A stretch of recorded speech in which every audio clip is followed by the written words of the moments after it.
dans le but de contribuer à l'éveil des consciences au sein de la jeunesse guinéenne dans le combat politique visant justement à aider notre pays à atteindre, n'est-ce pas, les aspirations les plus légitimes du peuple de Guinée, aider notre pays à se remettre sur la voie de la démocratie, de l'état de droit et bien entendu du respect des libertés publiques. Cette vidéo de ce soir, chers frères et sœurs, c'est pour vous faire la lecture de la vision politique d'un homme, la lecture de 2 textes écrits par un homme politique qui, pendant plusieurs années, a incarné aux yeux de plusieurs de nos compatriotes un homme politique de conviction, un homme politique engagé, un patriote convaincu, un démocrate au vrai sens du terme, et surtout un acteur de paix et de réconciliation nationale, qui n'est autre que l'actuel Premier ministre de la Transition, M. Amadou Ouri Ba, que tout le monde appelle communément Baouri. Cet homme qui a inspiré pas mal de jeunes Guinéens à entrer en politique, cet homme qui a réussi, de par sa façon de faire la politique, dans le passé, à, n'est-ce pas, bénéficier de l'amour et de l'attention de plusieurs de nos compatriotes guinéens d'ici et d'ailleurs. Très malheureusement, très malheureusement, il faut le dire encore, le temps, avec, n'est-ce pas, des opportunités, outre que celles qu'il avait certainement par le passé, ont fini par révéler, n'est-ce pas, ou par lever un coin de voile sur la personnalité politique réelle de cet homme, de ce leader politique que nous connaissons. Et pour le juger réellement, je vais vous permettre de comprendre, n'est-ce pas, sa vision politique à travers des textes qu'il a lui-même écrits sous le régime d'Alpha Condé. Et après, on peut revenir pour des commentaires. Le texte, il est long, et c'est pourquoi nous avons décidé de vous le lire, parce que tout le monde n'a pas le temps de lire des longs textes, mais vous avez, les gens ont la possibilité en tout cas de regarder des vidéos. Alors, qu'est-ce qui est le titre du texte? Il dit « Où va la Guinée? Le chaos est-il évitable? Un regard par le rétroviseur. L'avenir de la Guinée oscille une nouvelle fois entre les chemins escarpés de l'instabilité et le maintien d'un immobilisme chronique. Depuis le début de ce siècle, il y a 20 ans maintenant, la dévolution du pouvoir est apparue comme le principal facteur des crises récurrentes qui affectent l'évolution de ce pays d'Afrique de l'Ouest. Le régime PUP, Parti de l'unité et de la paix, c'est ce qu'il dit, sinon c'est Parti de l'unité et du progrès. Ça, c'est le parti de Conté. Ce n'est pas le Parti de l'unité et de la paix, c'est le Parti de l'unité et du progrès. À l'approche de la fin du second mandat du général Lansana Conté, imposa en novembre 2001 un référendum pour un changement constitutionnel afin de pouvoir briguer un 3e mandat à partir de 2003. L'écrasante majorité de la population boycotta cette consultation, mais cela n'empêcha nullement les turiféraires du coudéisme, c'est-à-dire une présidence à vie, à décréter la victoire du oui avec des scores de type soviétique. L'engagement formel du CMRN, Comité militaire de redressement national, du général Lansana Conté de limiter le nombre de mandats à 2 non renouvelables était ainsi jeté aux orties et en dépit de son inscription dans la Constitution adoptée par référendum en 1990. Les conséquences de ce volte-face furent désastreuses pour la Guinée. Les législatives de 2002 furent boycottées par les partis d'opposition, à l'exception de l'UPR de M. Sirajo Diallo et de l'UPG de M. Jean-Marie Doré. Cet épisode politique engendra une recomposition politique avec l'exclusion de M. Bamamadou, président d'honneur de l'UPR, de ce parti, et par la suite de sa cooptation comme président de l'UFDG. Le RPG de M. Alpha Condé incarnait à ce moment la ligne dure de l'opposition, d'autant plus que son leader était en prison et condamné pour atteinte à la sécurité nationale et pour rébellion. Le général Lansana Conté, malade et fatigué, devenait ainsi le jouet entre les mains des différents clans qui se disputaient les privilèges autour de lui. La mauvaise gouvernance consécutive à ce cap politique plongea la Guinée dans des errements politiques et économiques qui lui firent perdre des relations avec ses principaux partenaires de développement et financiers comme l'Union européenne et le Fonds monétaire international FMI. L'atteinte du point d'achèvement de l'initiative de la réduction de la dette en faveur des pays pauvres très endettés, PPTE, connut alors des retards considérables. L'inflation s'installait durablement et déstructura une économie nationale embryonnaire. La crise politique fut ainsi amplifiée par la crise sociale. Cette atmosphère délétère permit l'émergence des forces sociales et celle de la société civile comme acteurs majeurs des bouleversements sociaux dès juin 2006. Des grèves générales de plusieurs semaines mobilisèrent la grande majorité de la population guinéenne, portée par un vaste élan d'unité et de volonté de changement. Pour endiguer ce flot irrésistible en faveur d'un autre type de gouvernance pour le pays, le massacre du 22 janvier 2007 fut ordonné pour sauver le régime. Il a fallu l'implication de la CEDEAO pour prévenir et rétablir le calme par la mise en place d'un gouvernement consensuel avec d'abord M. Lansana Kouyaté entre février 2007 et mai 2008 et ensuite M. Ahmed Tidiane Souaré comme chef de gouvernement. Ce consensus relatif permit une accalmie jusqu'à la mort du général Lansana Conté le 22 décembre 2008. L'erreur fut répétée encore par le CNDD. Le CNDD du capitaine Moussa Dadis Camara incarna dans un premier temps la rupture avec l'ordre établi. La fougue réformiste du capitaine ne résista pas durablement aux insatiables appétits pour le pouvoir et les privilèges qu'il confère. Les bonnes intentions se muèrent rapidement en un ardent désir de rester en dépit du nécessaire retour à l'ordre constitutionnel exigé par les forces vives du pays. Cette obstination du capitaine fit naître une crise de confiance entre le CNDD et les forces vives de Guinée. La violente répression de la manifestation du 28 septembre 2009 fut qualifiée par les Nations Unies de crime contre l'humanité. Blessé lors d'une mutinerie d'une partie de sa garde rapprochée, le capitaine est éloigné du pouvoir. Le CNDD, version Sekouba Konaté, accepta de cohabiter avec le Premier ministre Jean-Marie Doré, issu des forces vives.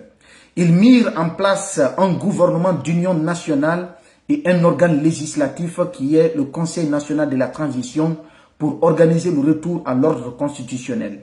Une constitution fut rédigée et adoptée dans la foulée par le CNT qui s'est de facto érigé en assemblée constituante. Instruits par les errements et les reniements du passé, les législateurs travailleurs a consolidé les bases juridiques de la dévolution du pouvoir pour permettre les alternances démocratiques régulières et apaisées.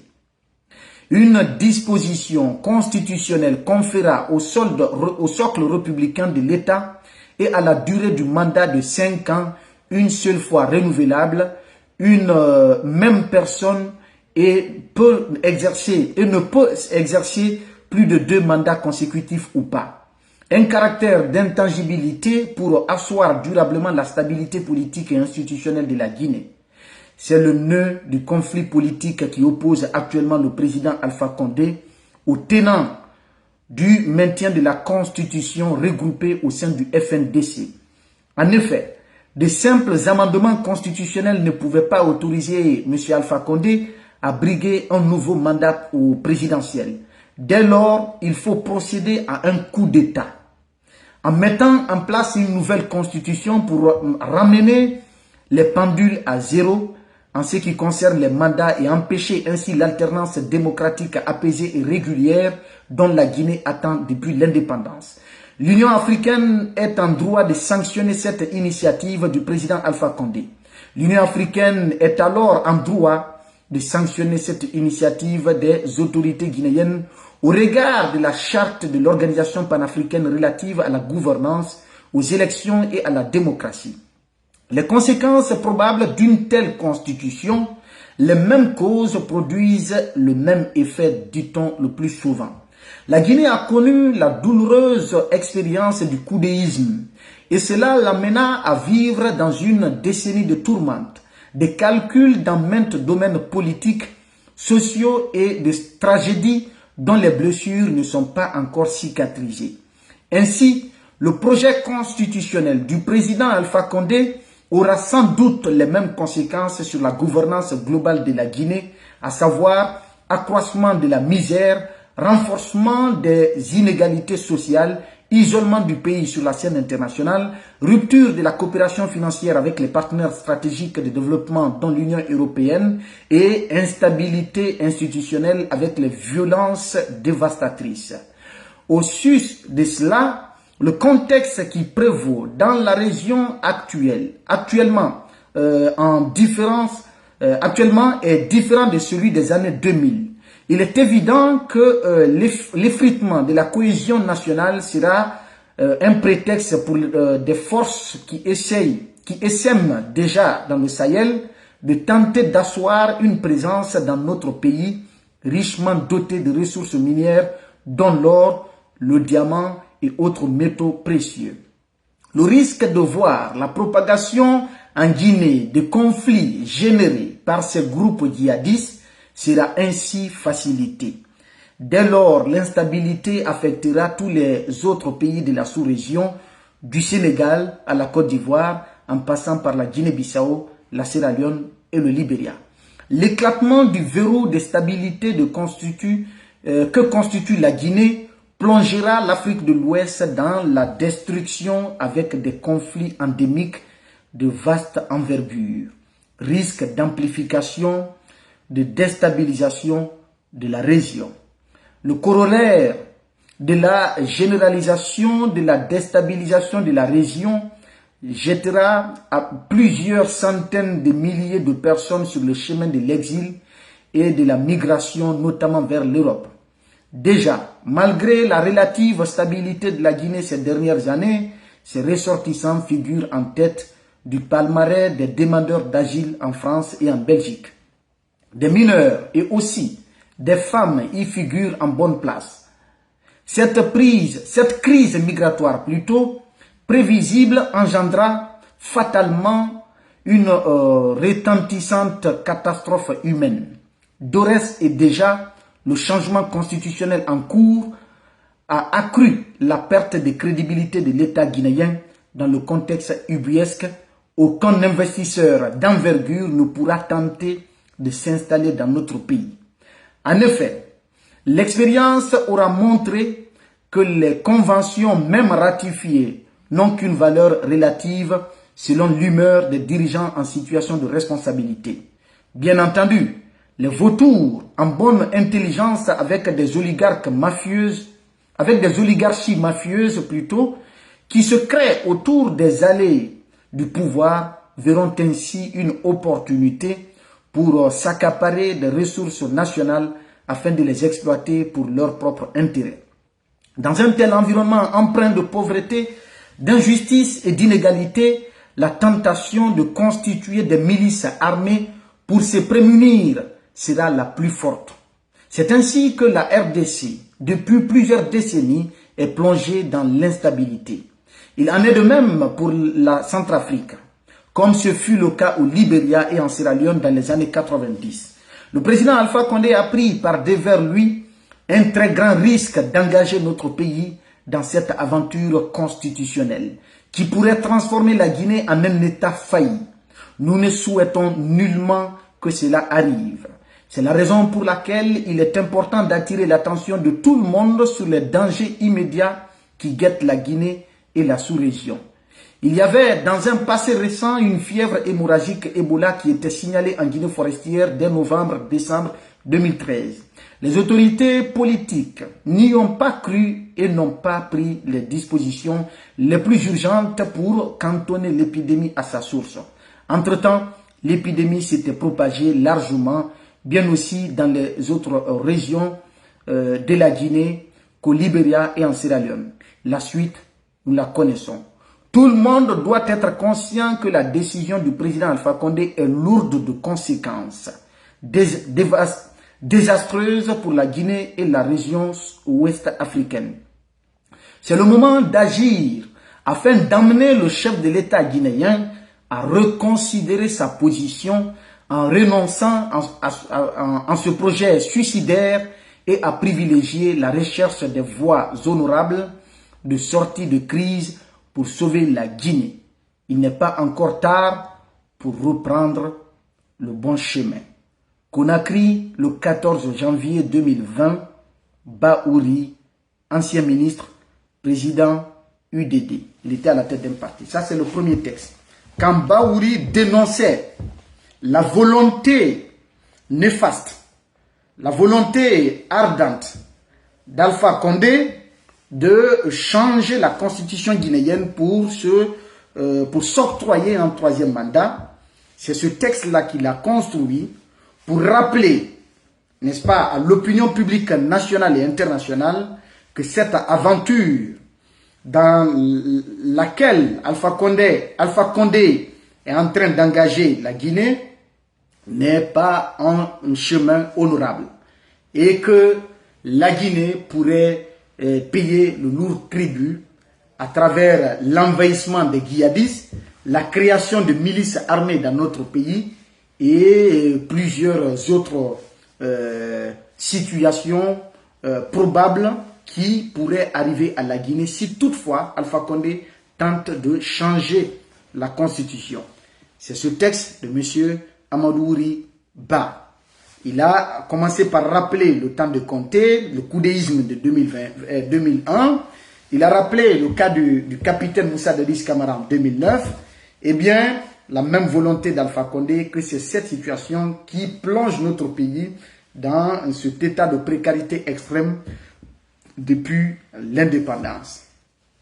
Alors, chers frères et sœurs, c'est ce même Baouri, dans cet autre texte que je vais vous lire, intitulé « La Guinée à la croisée des chemins ». La Guinée est une nouvelle fois à la croisée des chemins. La voie de la stabilité et de respect des normes constitutionnelles d'un côté et de l'autre, l'attirance vers des aventures risquées et périlleuses pour la tranquillité collective et la cohésion nationale. Ainsi, depuis l'indépendance, notre pays n'a pas connu de guerre, mais nous ne pouvons pas dire non plus que pendant tout ce temps, nous avons vécu dans la paix. Notre pays a jusqu'à présent oscillé vers la descente aux enfers, mais la baraka de la providence nous a toujours sauvés. En sera-t-il encore de même? Point d'interrogation. La question de la Constitution réveille les attitudes permanentes de tous les régimes politiques qui se sont succédés au pouvoir depuis 1958, à savoir se pérenniser quels que soient les moyens légaux et illégaux possibles. Ainsi, les crises politiques qui ont généré des tragédies multiples ont pour cause le refus d'une véritable alternance démocratique. S'il vous plaît, il faut mettre les cœurs pour éviter que le direct soit signalé par des fourmis, n'est-ce pas, qui ne veulent pas entendre ces vérités. Alors, il dit ainsi, les crises politiques qui ont généré des tragédies multiples ont pour cause le refus d'une véritable alternance démocratique. À la mort du président Sékou Touré, les déclarations des militaires du CMRN ont mis en avant la nécessité de limiter le nombre de mandats présidentiels d'une durée de 5 années, une seule fois renouvelable. Dès le milieu du second et dernier mandat constitutionnel du général Lansana Conté, les sirènes révisionnistes entamèrent leur chanson habituelle. Il faut que le président ait du temps pour terminer ses chantiers. Il faut une présidence à vie pour celui qui est devenu indispensable pour la Guinée. D'où le coudéisme ou coudéi, c'est-à-dire à jamais avec le général Conté au pouvoir. Pour que cette stratégie puisse prospérer, il a fallu affaiblir les deux icônes de l'opposition démocratique de l'époque. D'abord, faire emprisonner le doyen Bamamadou de l'UNR en marge de la destruction du quartier de Kaporo Rai en mars 1998. Ensuite, incarcérer M. Alpha Condé de décembre 1998 au 18 mai 2001. Les répressions politiques à l'intérieur et l'exploitation des menaces d'incursion de forces rebelles le long des régions frontalières de la Sierra Leone et du Libéria, en proie à des guerres civiles meurtrières, contribuèrent fortement à entamer les capacités de réaction des forces de l'opposition politique. En novembre 2001, malgré une abstention massive, le oui à une nouvelle constitution est déclaré vainqueur à plus de 96% d'un corps électoral qui s'est massivement mobilisé, entre guillemets. La suite est connue. Une décennie de malgouvernance, de troubles sociaux et de tragédies sanglantes. Le refus de l'indispensable alternance démocratique dès 2003 a jeté la Guinée loin derrière le peloton des États africains qui enregistrent des progrès économiques et sociaux. C'est dans ce contexte que le président Alpha Condé est élu en 2010. Le RPG qui fut le parti qui a le plus souffert par le nombre de ces militants qui succombèrent aux répressions de l'époque et le président Alpha Condé qui a enduré dans sa chair et dans son esprit les durs calvaires de la captivité au nom de la quête de la démocratie et de l'alternance. Se détourneront-ils de leur combat antérieur? Point d'interrogation. Au pouvoir, le RPG et le président Alpha Condé seront-ils fidèles à leur histoire et à la mémoire des leurs qui sont tombés pour la cause de la démocratie? Point d'interrogation. Cette réponse revient au président de la République qui, malgré les clameurs et le brouhaha ambiant plutôt, doit en toutes circonstances privilégier l'intérêt national pour conforter la démocratie et se détourner des velléités de changer la Constitution. En agissant ainsi, il répondra au profond désir d'une majorité de Guinéens qui aspirent à la paix et à la transformation de la société guinéenne dans la stabilité et la cohésion. Monsieur Amadou Ouriba.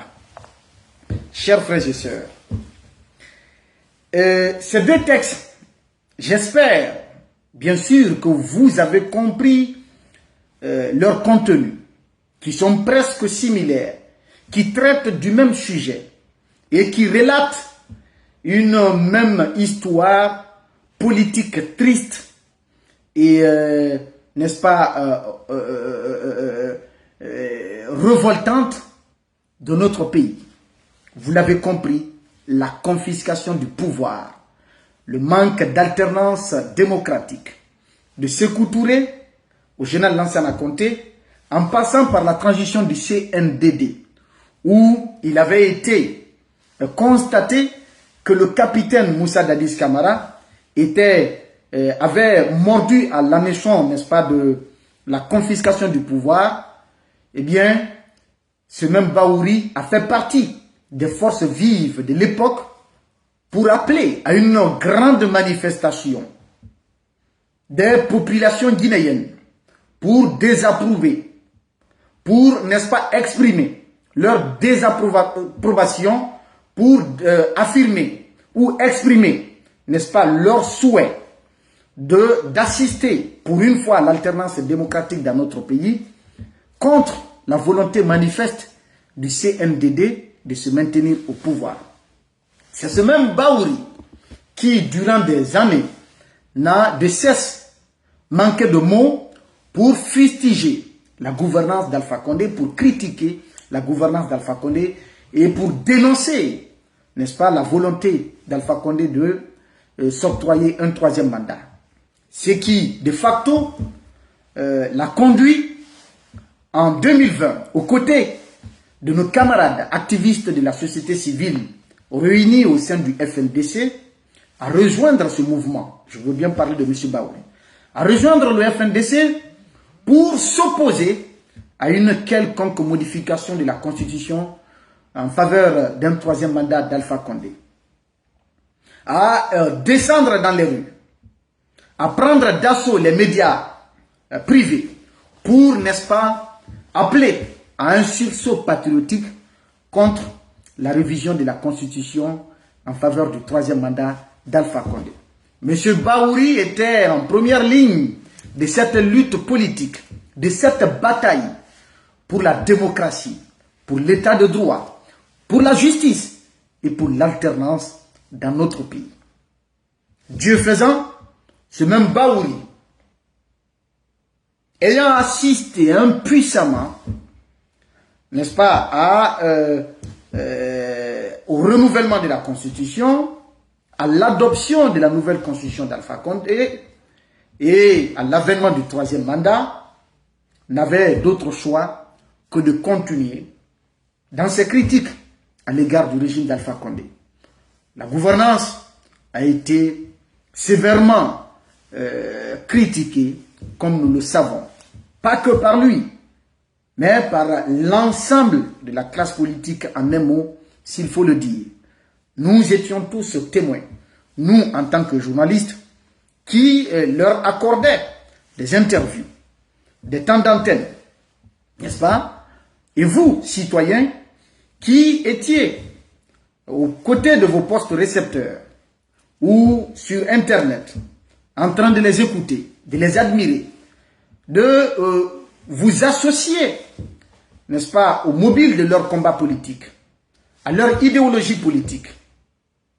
Eh bien, c'est ce même Bahouri qui, par le fait du destin, qui s'est retrouvé récemment, ou qui se retrouve maintenant, je veux dire, comme Premier ministre d'un gouvernement de transition. Au départ, ces discours sont là. Et tout le monde est témoin. Ce même Premier ministre avait annoncé que la transition politique du CNRD ne doit pas prendre autant de temps, ne doit pas s'étendre sur du long temps, qu'il faudrait aller à l'essentiel pour le retour à l'ordre constitutionnel. Que plus une transition militaire prend du temps, plus ça crée des situations de crise au pays, avant d'être bien entendu dans le gouvernement. Aujourd'hui qu'il est à la tête du gouvernement de transition, alors l'idéologie politique, l'engagement politique, le sens du patriotisme, le sens de la nécessité de l'alternance démocratique, de l'état de droit, de la justice pour tous, semble désormais révolus ou ne sont plus à l'ordre du jour. À quoi faut-il s'en tenir désormais?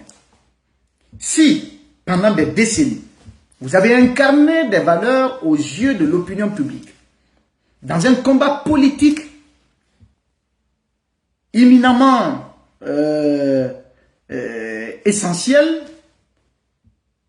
patriotique, que vous soyez là aujourd'hui à défendre la confiscation du pouvoir politique au détriment du désir, de la volonté ardente, de cette majorité dont vous évoquiez dans vos deux textes, cette majorité du peuple de Guinée qui aspire à l'alternance démocratique. Que ce soit vous, M. Bahouri, qui soit en première ligne de ce combat en faveur de la confiscation du pouvoir par le CNRD.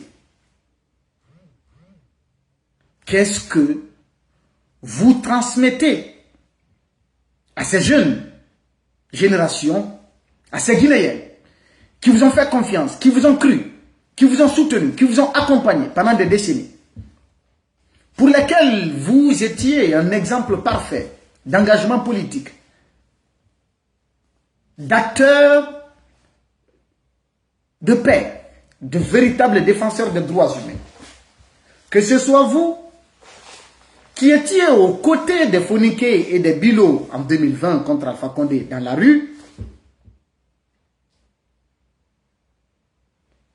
qui viennent prendre la parole aujourd'hui pour innocenter le gouvernement guinéen face à l'enlèvement et la disparition forcée des Fonike et des Bilo.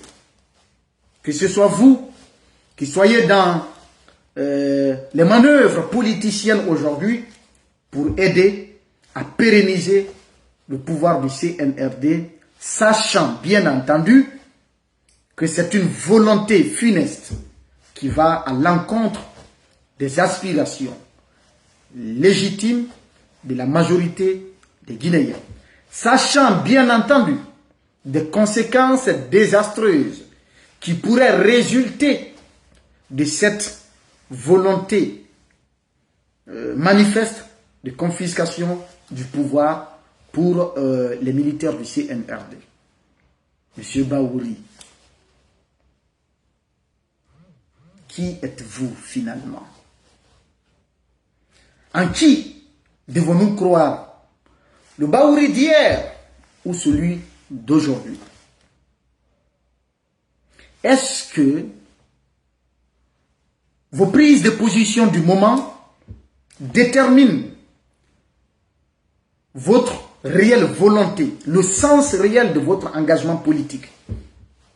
Comme quoi, vous étiez en quête d'opportunités, à la recherche de postes pour être d'une certaine manière, entre guillemets, à l'abri des besoins, ou pour être dans les privilèges du pouvoir.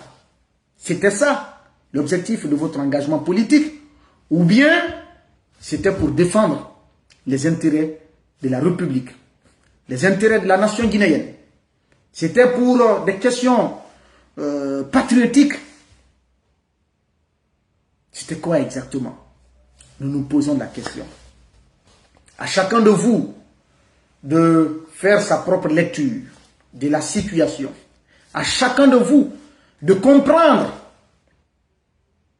la réalité politique, la triste réalité politique dans notre pays. À chacun de vous de vous faire une certaine idée de l'homme politique guinéen. Combien de jeunes, par la faute de M. Bahouri et tant d'autres leaders politiques, ont trouvé la mort dans les manifestations politiques contre le CNDD, contre le régime d'Alpha Condé? Combien de jeunes ont été blessés à l'appel de ce même M. Bahouri contre ce qu'on qualifiait ou ce qu'il qualifiait à l'époque de dictature? Si nous étions dans la dictature sous Alpha Condé, il n'y a jamais eu de fermeture des médias. Si nous étions dans la dictature, ces kidnappings qui deviennent un mode opératoire du régime du CNRD n'étaient pas à l'ordre du jour sous Alpha Condé. Si nous étions dans la dictature sur Alpha Condé, l'Internet n'a jamais été coupé aux Guinéens pendant des mois. Si nous étions dans la dictature sur Alpha Condé, eh bien, tous ces événements malheureux qui se passent aujourd'hui dans notre pays, et surtout le bilan économique contraste, ou plutôt sombre, que vous avez dressé sur le régime de Conté, d'Alpha Condé, ne sont pas aussi moins élogieux que celui du CNRD. La réalité du moment, tout le monde la connaît. Monsieur Baouri, vous êtes l'actuel Premier ministre de la Transition. Nous estimons, ou encore nous pensons, que vous devez réinventer ou revenir à votre modèle ancien que l'opinion publique guinéenne, n'est-ce pas, a aimé, a soutenu, a cru par rapport à sa conviction politique, par rapport à son engagement politique, par rapport à son patriotisme, par rapport à son attachement aux valeurs de paix, de démocratie, de l'état de droit, de la justice et surtout du respect des droits humains. Ça, c'était votre parti. On va fermer cette parenthèse. Le troisième texte que je vais vous lire, cette fois-ci, pour clôturer ce direct, c'est le texte de l'ancien ministre Gassama Djabi sur la situation de Nzerekouré.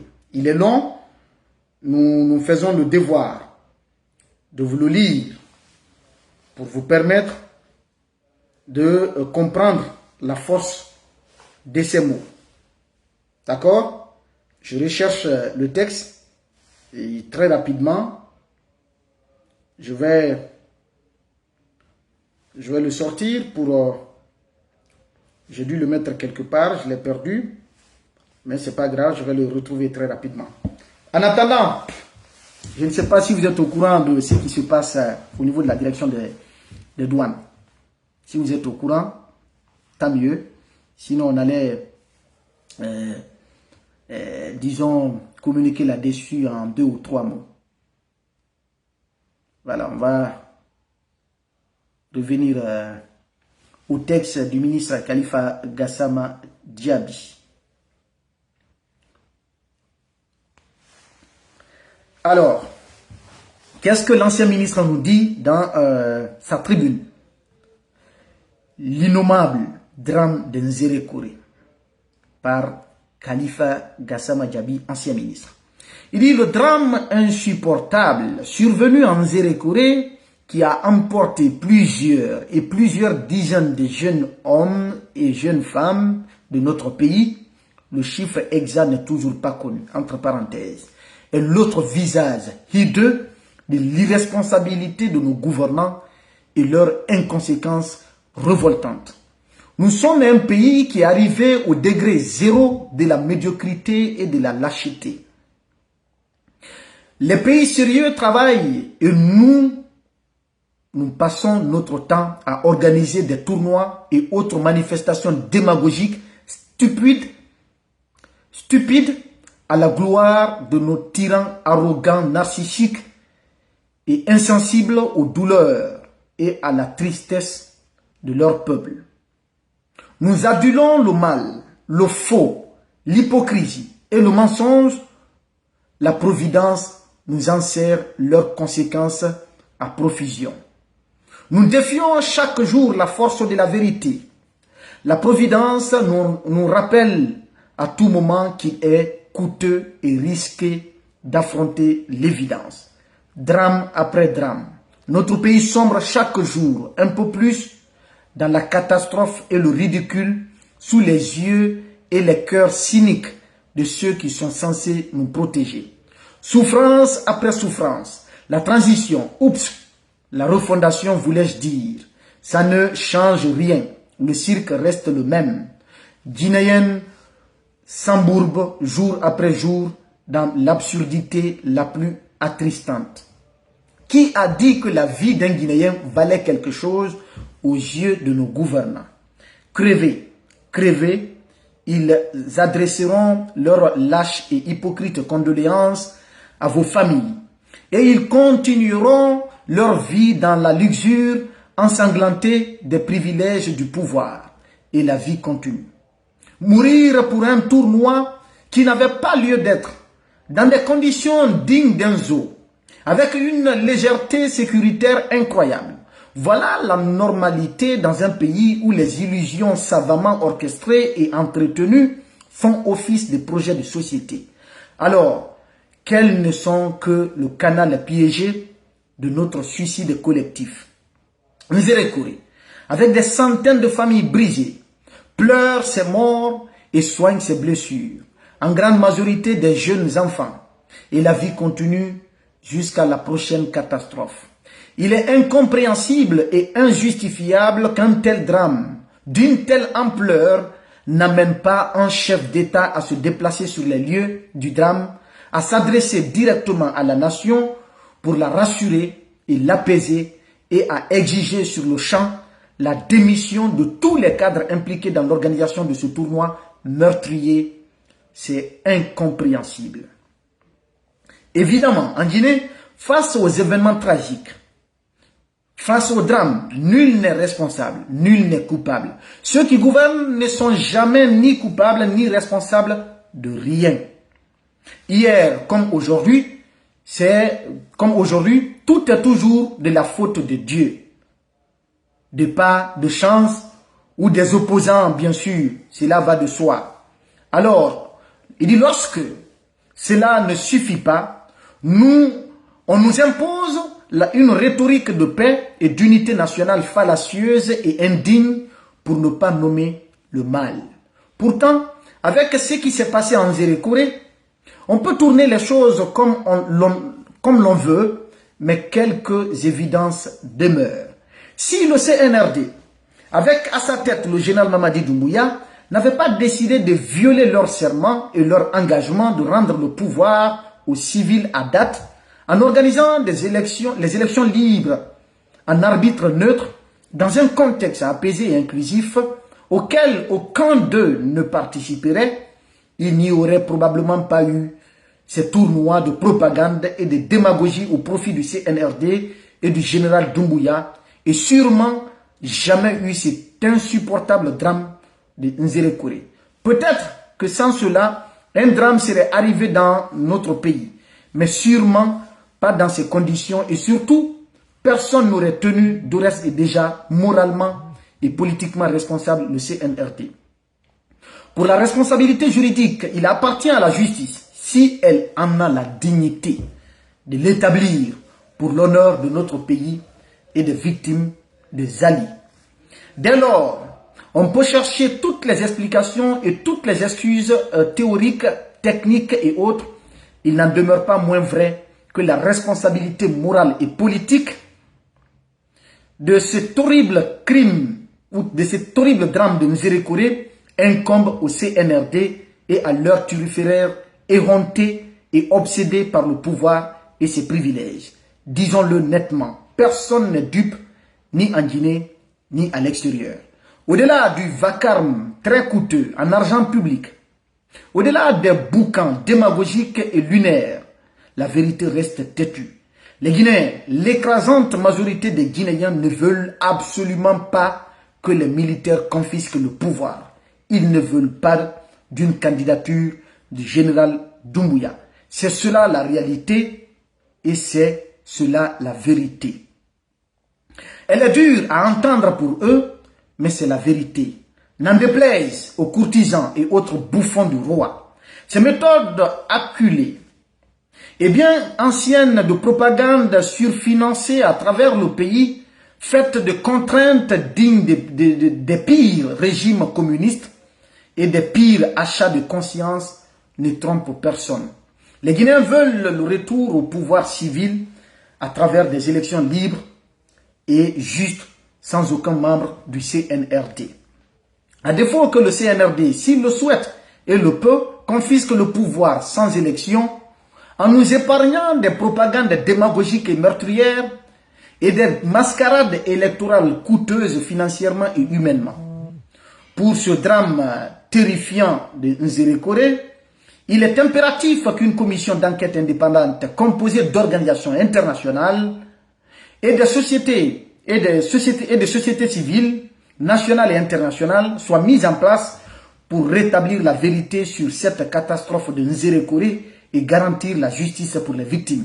La justice doit être rendue aux victimes et à leurs familles. C'est le minimum que nous leur demandons. Je m'incline pieusement devant les dépouilles de ces âmes injustement arrachées à la vie. Je présente mes condoléances les plus attristées et émues aux familles des victimes. Je souhaite un prompt rétablissement à tous les blessés.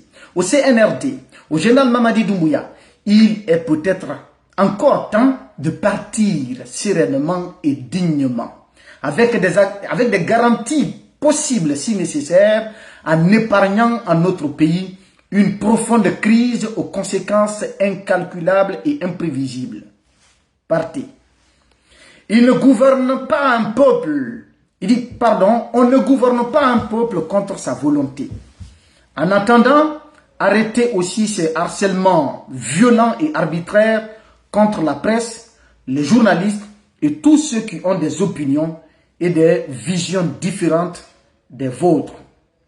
Ce nouveau kidnapping, comme il y a quelques mois, celui de Fonike Mengue et Biloba, toujours introuvable, du journaliste Habib Marouane Kamara, est inacceptable, injustifiable et viole toutes les règles démocratiques en matière de droits et libertés et de justice équitable. Libérez-le. Soutien total à Habib Marouane Kamara, à sa famille et à tous les journalistes intimidés et harcelés. Paix à l'âme de toutes les victimes de Nzerekore, meilleure santé à tous et à toutes les blessés. Ce drame horrible aurait pu être évité. À quand la fin de ce cirque mortifère pour le peuple de Guinée? Khalifa Gassama Diaby, ancien ministre des Droits de l'Homme, des Libertés publiques, de la citoyenneté et de l'unité nationale. Chers frères et sœurs, Guinéens d'ici et d'ailleurs, nous nous sommes fait le devoir de vous livrer le contenu de ces différents textes pour aider à éclairer la lanterne de chacun d'entre vous, pour contribuer à l'éveil des consciences face à la situation dramatique dans laquelle notre pays est plongé depuis le 5 septembre 2021. De part et d'autre, des voix se lèvent pour exiger le retour à l'ordre constitutionnel, pour expliquer la nécessité, n'est-ce pas, du retour à l'ordre constitutionnel. Mais les militaires, en complicité de Bahouri et d'autres leaders politiques, ne veulent pas entendre raison et semblent déterminés, quoi qu'il en coûte, à conduire la Guinée tout droit dans le mur. Et pourtant, il se dit aux Mandingues qu'il vaut mieux ne pas emprunter un chemin interdit que de l'emprunter et se retrouver sans issue. Aussi, Ahmed Sékou Touré disait que la dignité, c'est l'harmonie entre le dit et le fait.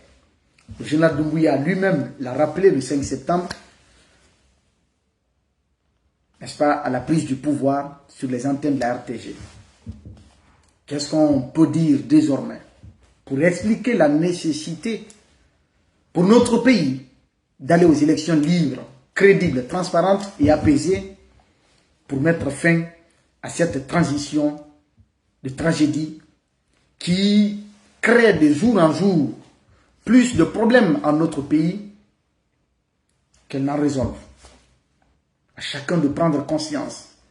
Très malheureusement, la jeunesse, majoritairement, se trouve être à la recherche du quotidien aujourd'hui, du gain facile.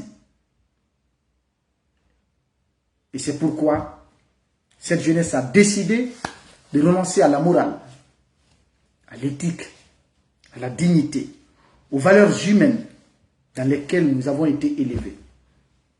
Il faut d'ailleurs dire que notre société est malade. Elle souffre d'une crise de morale. Il n'y a plus personne dans ce pays à qui on peut faire confiance. Ceux qui tiennent des discours comme moi aujourd'hui pour dire certaines vérités, une fois que le vent tourne en leur faveur, changent de discours, de veste, d'idéologie et même de valeur morale. Où est-ce que nous allons avec de telles attitudes? Si tout un peuple renonce à la morale, à l'exemplarité, à l'éthique, à la dignité, que deviendra le pays?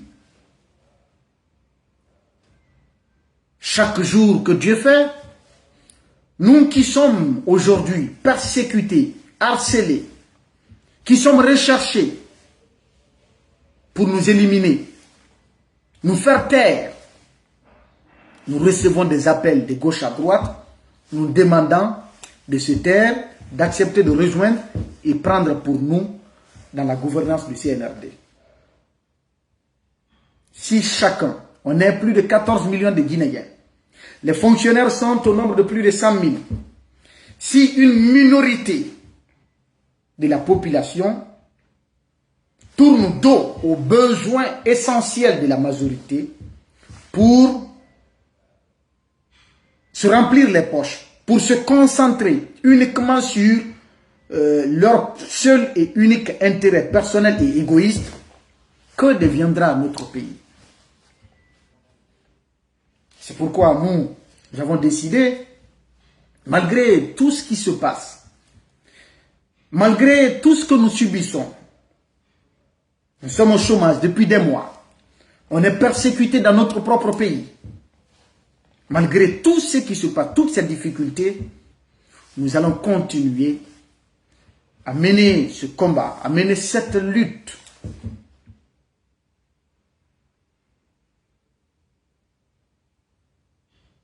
pour le bien de notre pays.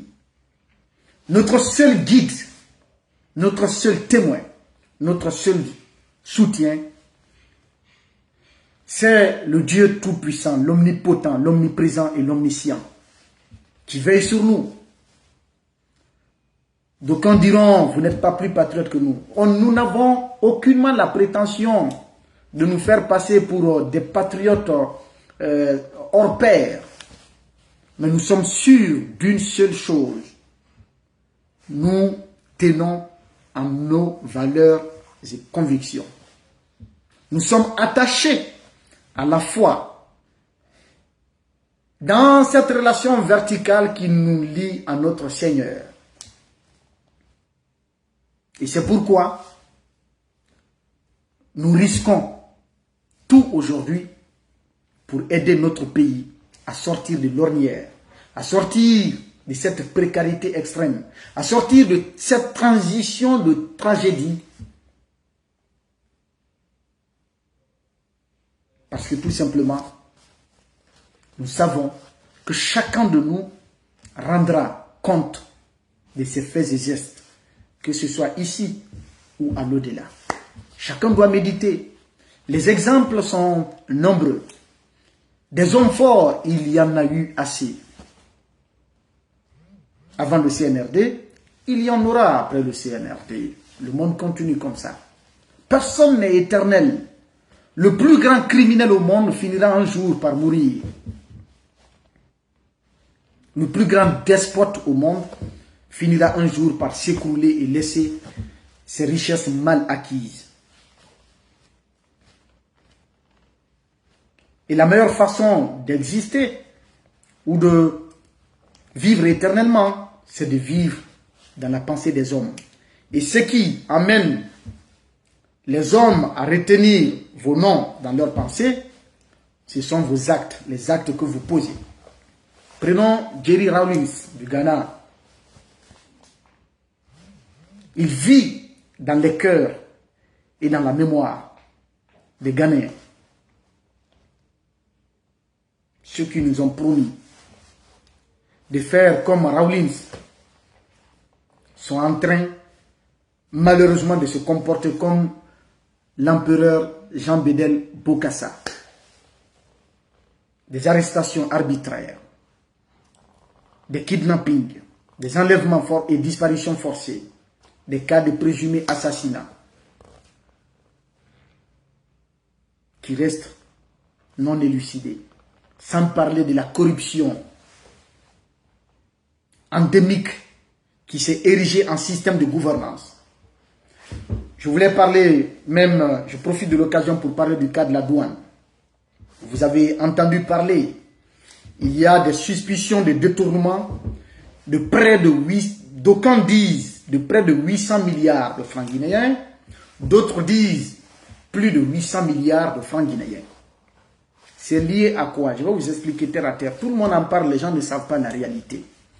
Vous savez, dans le cordon douanier en République de Guinée, les entreprises qui bénéficient des contrats de l'État, des contrats qui sont financés par des bailleurs internationaux, des contrats qui sont financés notamment par la Banque islamique de développement, la Banque africaine ou tous les partenaires financiers internationaux qui accompagnent la Guinée, tous les contrats qui sont financés par des étrangers, par des bailleurs étrangers, ces contrats, les sociétés qui sont bénéficiaires de son contrat sont exonérées des frais de dédouanement au port de Conakry pendant l'importation des équipements liés à l'exécution des travaux de leur contrat. Vous comprenez? Les contrats qui sont financés par des bailleurs étrangers et qui sont portés par des entreprises guinéennes. Ces entreprises, lors de l'importation des équipements liés aux travaux de leur contrat, notamment, je prends un exemple terre à terre, l'échangeur de Bambeto.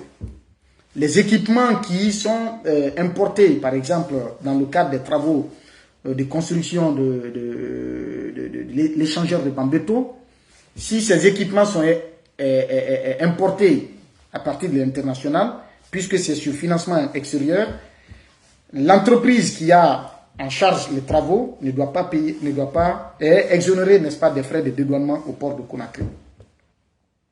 Pour faire cela, qu'est-ce qui se passe? La douane écrit au Trésor, à la direction générale du Trésor, pour l'émission de ce qu'on appelle des chèques. Des chèques. D'accord? Un chèque qu'on appelle CTSS. Chèque Trésor série spéciale.